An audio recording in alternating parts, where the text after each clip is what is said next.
Welcome back, designers, to Silvia Designs. I'm Kat, and for today's video, I'm going to introduce you to one of my favorite bead weaving stitches, peyote stitch. In this video, you will learn even count peyote. While you are first learning this stitch, I recommend working with Miyuki delicacy beads. Because they are cylindrical, they fit together so well, making them the ideal choice for peyote stitch. We're also going to be working with a size 12 beading needle and Fireline beading thread. So here is even count peyote.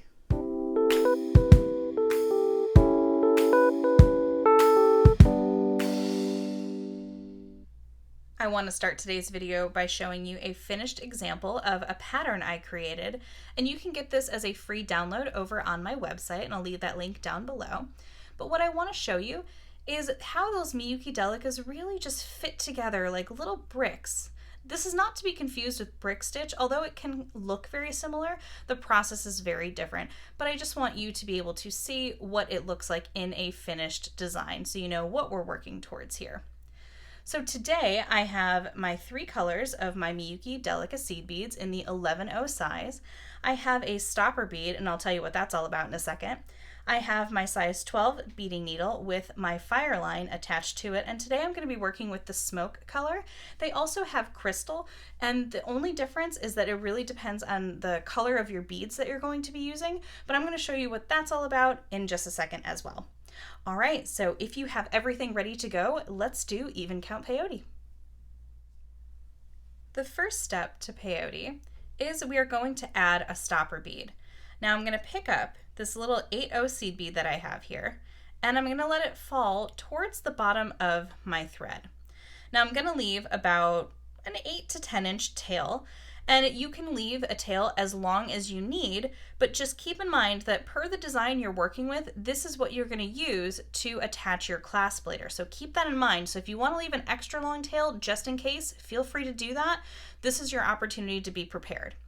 So I'm going to hold that little stopper bead there, and now my needle was coming out this side, and I'm just going to go back through that stopper bead, and what's going to happen is a little loop is going to come together.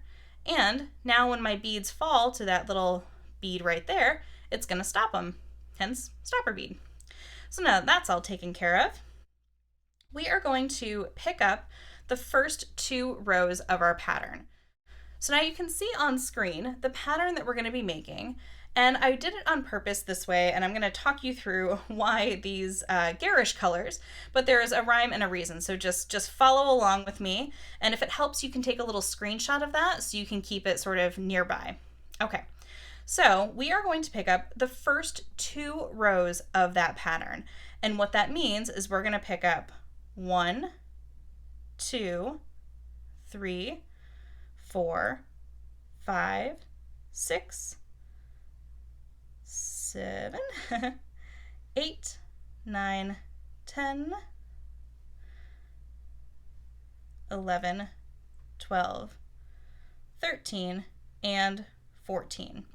So even count peyote is done by the number of columns that you'll have. So these are the first 2 rows, and the columns are going to be what sort of comes down. So let me show you really quick on my finished example here what that really means. So the rows go back and forth here, and the columns are up and down.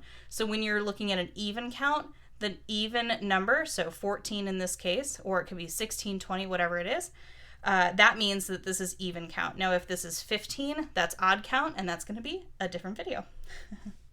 All right, so I have my first 2 rows picked up here for you. Now I'm going to hold this in my left hand, so I have my needle coming out this side. And what we're going to do is we're going to pick up that 3rd row. Now in this case, it's going to be the blue beads. So pick up 1 blue bead, and we're going to skip over that red bead, and we're going to go into that yellow bead there.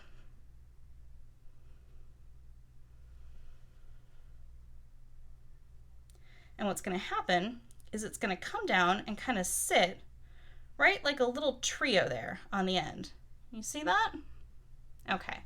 So now, because it's going to be the same color all the way through, we're just going to pick up a blue bead, skip over a red bead, which is your first row, and then go into that yellow bead, which is your second row. So the blue is the third, the red is the first, and the yellow is the second, okay? So we're just doing this as we go through, and you just simply repeat. Now, because we don't want this to get all twisted up, and we want those bricks to stay, you can see that I kind of have to force it a little bit and make some minor adjustments. But you want to make sure that your blue beads stay on one side. You don't want them to start twisting around and getting all like wobbly like that.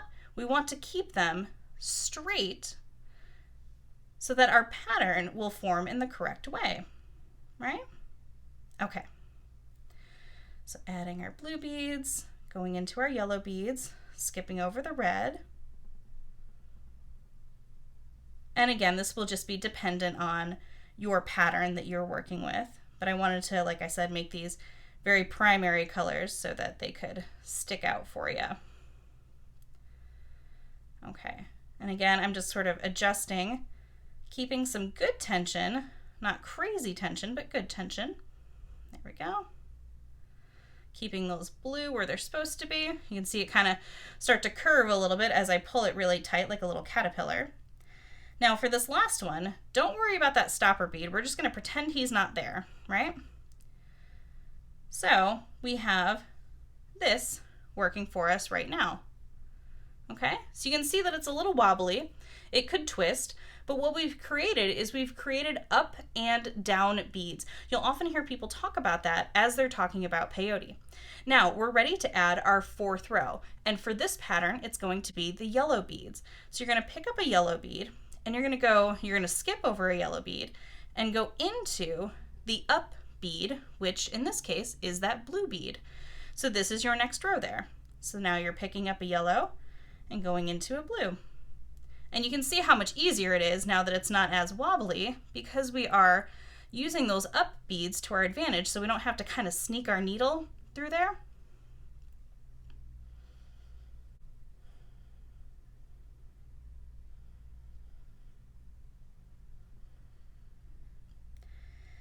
And only pick up one bead at a time. There is a form of peyote that is 2-drop peyote where you'd pick up multiple beads at one time, but we'll save that for another video. There we go. And if you are new to peyote, leave me a comment down below if this is your first introduction to it. I'd love to hear who's just starting out and what kind of tutorials you want to see regarding peyote. All right, so now we've added that next row. So you can see that it's a little less wobbly, but at this point, if you want to give a little tug to both ends to just kind of cinch everything up, feel free to do that.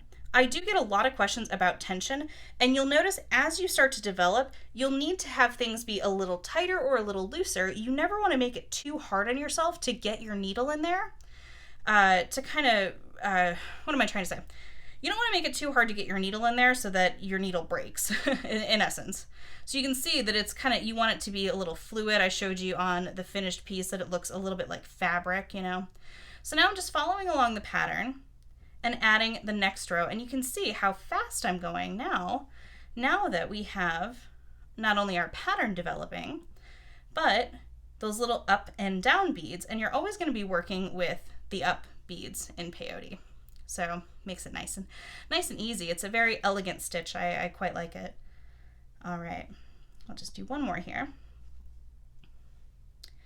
Now, as we're looking at this, speaking of columns, those yellows are the columns and the red and blues are the columns. And going across, those are going to be rows. So when you're reading a pattern and someone's trying to distinguish that for you, that should hopefully help you out there a little bit. And when you go to do your clasp, you just slide off your stopper bead. You can just kind of slide it off like that. There we go, and it's done. And then you can add on your clasp to that end. But before you go, there is one more thing I want to show you. As you're doing your peyote stitch, you will have to tie off and add new thread. So I want to show you how to do that in this video here. So my little trick is that I always like to start in the middle of the columns. So I'm going to start by adding in, as though I'm bead weaving another row here. So I'm going to be adding in those yellow beads, kind of scooching across. And what I like to do is I like to tie off my thread in the very middle. So let's say this is all the thread I can use here.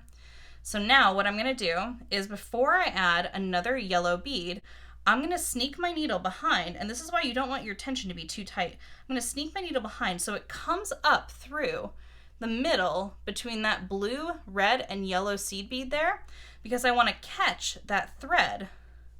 So now I'm going to pull through, make a little loop, I'm going to sneak my needle through the center and pull through and make a little knot, just like that. Now I'm going to put my needle through the yellow bead that's just below it there, right where my thread's coming out, and I'm going to go through that red bead that's right there up at the top. Now you can add another knot if you like, or what I like to do is just get my thread out of the way, so I'm going to turn it around and I'm going to go down through the blue bead that's just beneath it and pull that through, and your thread kind of hides itself right in between there. Watch me do it again. I'm going to take my needle and go through that yellow bead there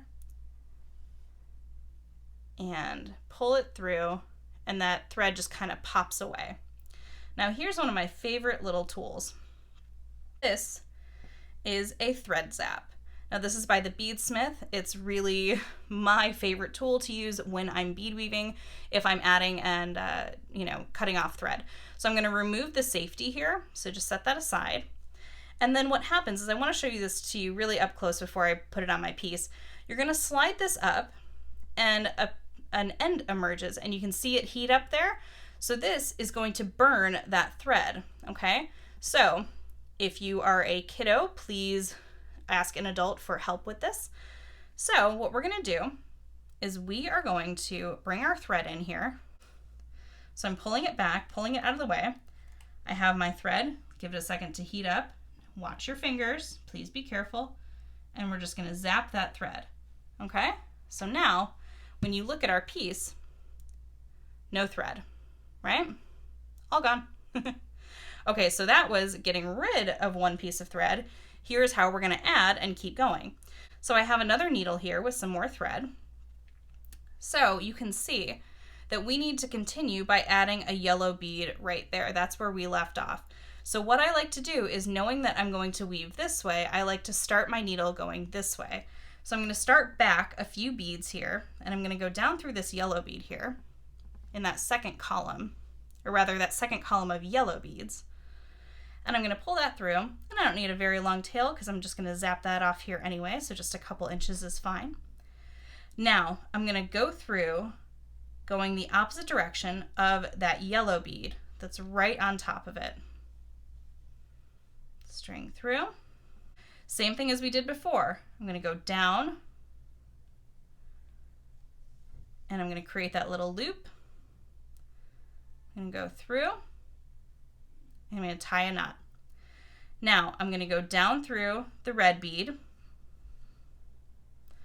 up through this yellow bead here, and I'm going to repeat that. Now here's where I definitely like to do 2 knots when I'm just starting out and nothing has anything to anchor to. So I'm just doing that again between that red and yellow bead. Now I need to go through and be coming out that red bead right there in order to be ready to pick up my yellow bead. There we go. So now you can see it, and now we're good to go. And we're just right back on our pattern.